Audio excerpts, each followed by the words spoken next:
You know, it's even better than a birthday present to receive something from Great Alaskan Seafood, especially this fine colossal king crab from the Bering Sea. You won't find this crab in any of your stores. You're only going to find it at Great Alaskan Seafood. Now take a look at this bountiful harvest we have straight from the Bering Sea. Flash frozen and sent directly to my door. And each one of these legs is nearly a pound apiece. And I'll show you how to prepare them momentarily. One way is basically the normal thaw or slacking of king crab.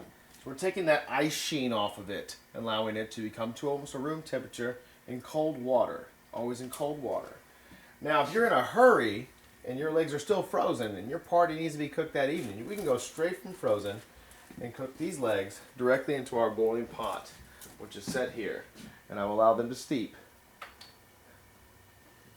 We can go back over here, and the rest of these legs that have been slacked out or thawed, we're going to score, which is a matter of splitting these shells lengthwise. And what I always prefer to use is a serrated paring knife. It's an easy way to cut through the shell. My reason I wear a glove is because the spines on these shells are a little hard.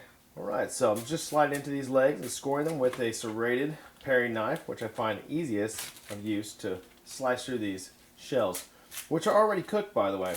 So which means you only have to do a little bit of reheating. So what I like is to bring my pot to a boil, drop my legs right into it, and then turn off the heat. And that's it. I let them sit for approximately 8 minutes, and they will soak up all that flavor, and you're ready to eat. All right, we're at my most favorite point of the king crab, which is eating the king crab.